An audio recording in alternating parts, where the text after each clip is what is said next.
மனிதன் ஒன்றுபட்டு கொண்டாட்டமாக வாழ முடிந்தவன், இதான் தாத்பரியம். இதை செய்யக்கூடாது.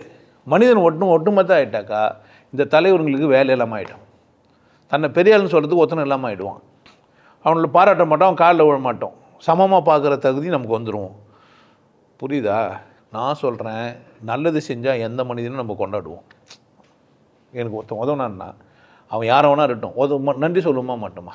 நான் தடிக்க ஊழ்ந்தேன், ஒருத்தரை என்னை காப்பாற்றினார், நன்றி சொல்லுமா இல்லையா? ஒரு வேளை சோறு போட்டா நான் ஏன் நன்றியோடு இருக்கேன்? மனுஷன் எப்படி இருப்பான்?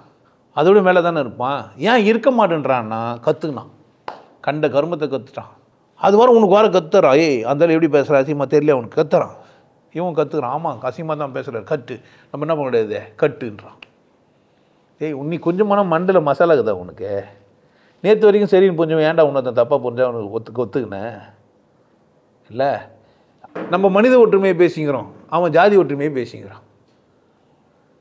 புரியுதா? எங்கே தப்புன்னு இருந்தது? உன்கிட்ட என்கிட்டயா? தாத்பரியம்னா எவ்வளோ தான் அடிச்சு நிறுத்தினாலும் வளைஞ்சு போயிடுவாயா?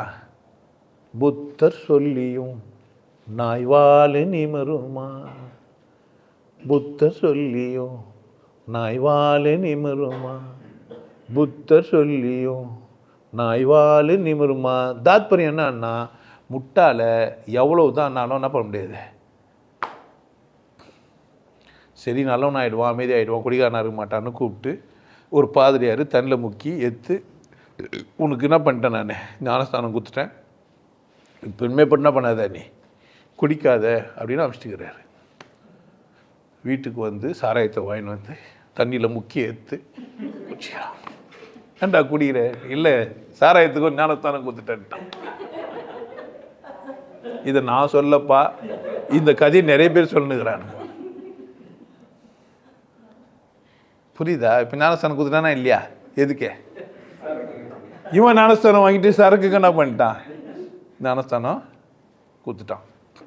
இப்போ என்ன ஆச்சுன்னா, எல்லாம் பார்த்தான், அவங்களாம் ஊரில் பூரா போயிடும் பலசலையாகிறானுங்க. கறி சாப்பிடுறது டானிக் சாப்பிட்லாம், என்ன பண்ணலாம்? இப்போ நீ ஐயப்பன் மாலை போட்டினேன்னா அனாக்சிலின்னு அமோக்சிலின்னு ஏதோ மாத்திரைங்கள்லாம் இருக்குல்ல, அடிப்பட்டா போடுவாங்களா போட மாட்டாங்களா? அந்த மாத்திரையெல்லாம் எதில் செஞ்சாங்க தெரியுமா? நீ போடுற சர்க்கரை அது எலும்புலேருந்து வந்ததுன்ட்டு. இப்போ ஐயப்பன் கோயிலுக்கு போகிறவங்க சைவம் சாப்பிட்றான்னா சர்க்கரை காப்பி குடிக்கலாம்.